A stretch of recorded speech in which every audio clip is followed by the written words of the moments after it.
Hello दोस्तों, नमस्कार, जय हिंद, जय भारत। आज बात करने वाले हैं लिम्फोग्रेनुलोमा वेरिनियल के बारे में। क्या होता है, ठीक है, इसके बारे में जानेंगे कि इसका संचारित रोग कैसे होता है, ठीक है, सेक्सुअल कॉन्टेक्ट होता है कि नहीं होता है, ठीक है। और ये भी बात करेंगे कि जैसे इसका लक्षण क्या हो गया। लक्षण में जैसे 3 चरण है, फर्स्ट चरण, दूसरा चरण, पहला चरण, दूसरा चरण, तीसरा चरण, ठीक है। मतलब फर्स्ट, सेकंड, थर्ड होता है। और फिर इसका निदान की बात करेंगे और फिर इसका उपचार, ठीक है। और ये भी बात करें कि इसका रोकथाम, मतलब रोका कैसे जा सकता है, ठीक है।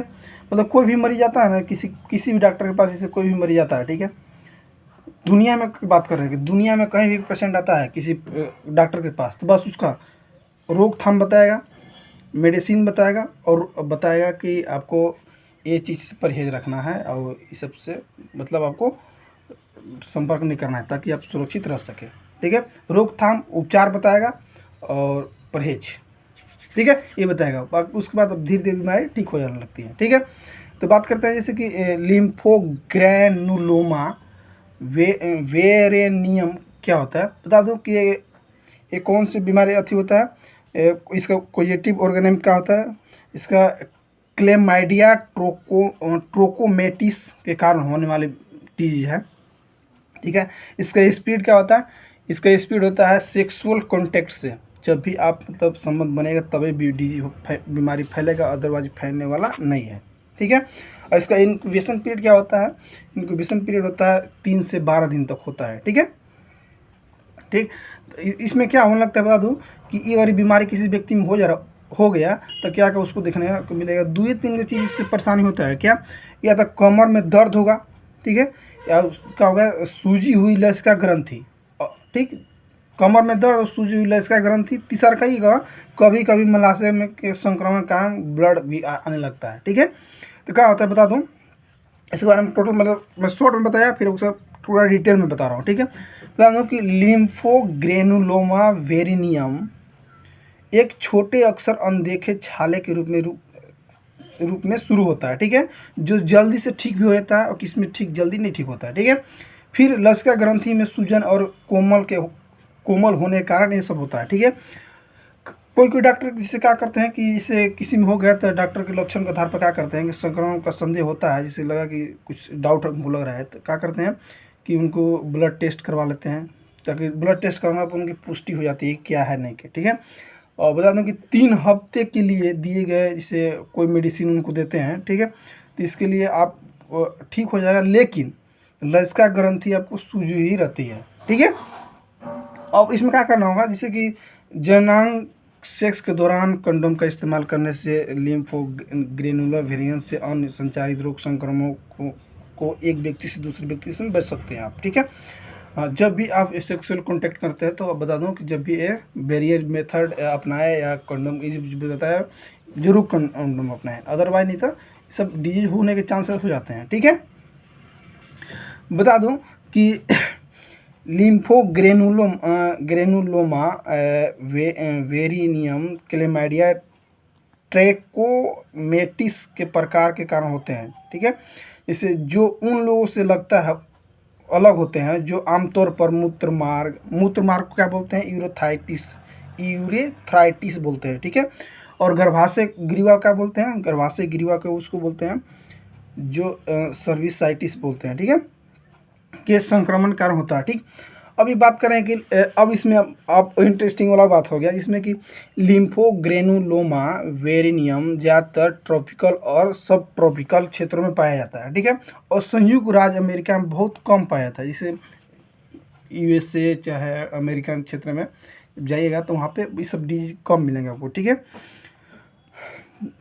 बता दूं कि हालांकि यूरोप, उत्तरी अमेरिका और ऑस्ट्रेलिया में पुरुषों के साथ यौन संबंध रखने वाले पुरुष को यह समस्या देखने को बहुत कम मिलती है, कभी कभी ज़्यादा भी देखने को मिल जाता है, ठीक है।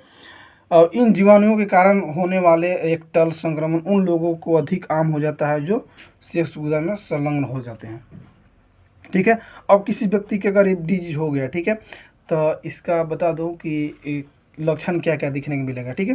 बता दूं कि किसी व्यक्ति को अगर लिम्फोग्रेनुलोमा वेरियम अगर हो जाता है तो उसका लगभग 3 दिन बाद शुरू होने लगते हैं लक्षण। जैसे पहला लक्षण क्या होगा, ये 3 चरण में स्टार्ट होगा। पहला चरण, सेकंड, दूसरा चरण और तीसरा चरण। पहला चरण में क्या होगा कि एक छोटा बिना किसी दर्द के फ्लू से भरा छाला विकसित होगा।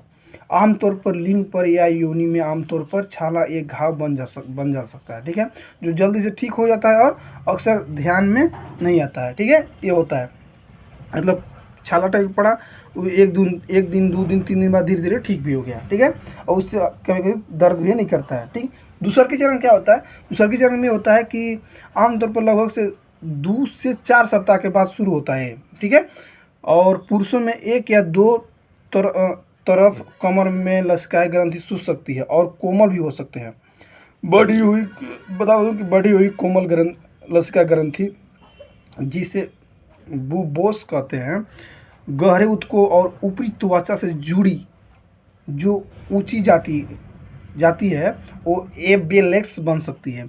महिलाओं को अक्सर पेल्विस यानी धड़ का सबसे निचला हिस्सा में पीठ दर्द होता है और मलाशय के पास और पेल्विस में लसिका ग्रंथि सूज जाती है और उनमें बहुत दर्द होता है।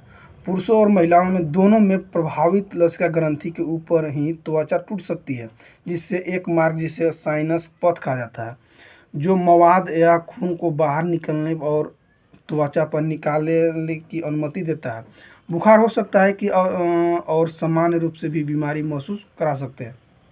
ये हुआ दूसरा चरण। अब तीसरा चरण में ये होता है कि जैसे घाव हुआ, ठीक है, घाव होने पर वहाँ पे उसका छाला पड़ गया, फिर उसका चीना हो जाता है। इसका चरण, इसके बारे में बात करें, ठीक है। ये तीसरे चरण में क्या होता है, घाव निशान पड़ने लगते हैं, साथ साथ ठीक हो जाते हैं। जैसे घाव निशान बना, फिर फोला पूर्ण से जैसे हुआ, फिर ठीक हो गया धीरे धीरे, ठीक है।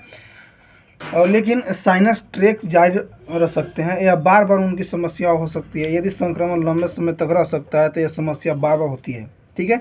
जो लिम्फेटिक वाहिकाओं जो ऊतकों के तरल पदार्थ निकालते हैं अवरुद्ध हो सकते हैं, जिसमें जननांग ऊतक सूज जाती है और त्वचा पर भी घाव बन सकते हैं, ठीक है। अब बात करेंगे रेक्टल संक्रमण। जैसे रेक्टल संक्रमण से गुदा से खून, मवाद से भरा तरल पदार्थ पैदा हो सकता है। यदि संक्रमण लंबे समय तक रह सकता है तो यह निशान पैदा कर सकता है कि जो मलाशय को सक्रिय कर सकता है। पेल्विस लिम्फ ग्रंथि सूज सकती है, जिससे सिर दर्द भी हो सकता है किसी में, ठीक है। अब इसका निदान के लिए बात करें, क्या क्या करना होगा कि खून के नमूने पर परीक्षण करा, पहले खून मतलब ब्लड टेस्ट पहले कराना होगा, ठीक है। फिर क्या करना होगा कि घाव के लिए एक नमूने परीक्षण कराना होगा, उसको बायोप्सी भी भेज सकते हैं, ठीक है। उसका और क्या करना है इसमें कि लिम्फोग्रेनुलोमा वेरियम का उन लोगों में संदेह होता है जिनको खास लक्षण और जो उन जगहों में रहते हैं या दौरा किया हो जहां बीमारी आम है, या जिन्हें उन जगहों के लोग साथ यौन संपर्क बनाते हैं, ठीक है, हो सकता है ऐसे। इसका निदान वैसे बहुत सारे है, जैसे खून की जांच के लिए क्लैमिडियम ट्रोमेगेज के खिलाफ मेडिसिन आप दे सकते हैं, ठीक है। जांच जो बैक्टीरिया की अनूठी अनुवांशिक सामग्री की मात्रा को बढ़ाती है ताकि इसे अधिक आसानी से पहचाना जा सके, जिसे न्यूक्लियस एसिड प्रवर्धन परीक्षण या NAT कहा जाता है, जो कमर या मलाशय में संक्रमित घाव के नमूनों पर किए जाते हैं, ठीक है। अब उपचार में बहुत सारे होता है, जैसे उपचार में जैसे कि लिम्फोग्रेनुला वेरियम के इलाज के लिए डाइऑक्सीसाइक्लिन एक पसंदीदा एंटीबायोटिक। इसमें मैं एंटीबायोटिक दवा मिस्टेक हो गया, इसमें दवा का नाम नहीं बताऊंगा, आप मेडिसिन ले सकते हैं, ठीक है। इसमें ज़्यादातर अगर किसी व्यक्ति का अगर हो रहा है तो ज़्यादातर बता दो कि होम्योपैथिक मेडिसिन लेने से आपको बहुत ही धीरे धीरे रिस्पॉन्स मिल जाएगा, ठीक है। हाँ, एक बताऊँ, होम्योपैथिक मेडिसिन का ऐसा निदान है जो आपको लीवर किडनी और आँख पर कोई असर पड़ने नहीं देता है, ठीक है। वो धीरे धीरे ठीक कर देता है।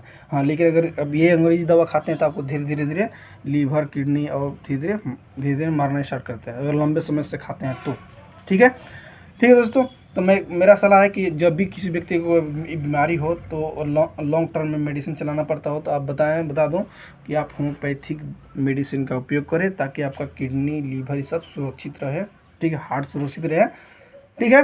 ठीक है दोस्तों, थैंक यू, बाय, जय हिंद, जय भारत।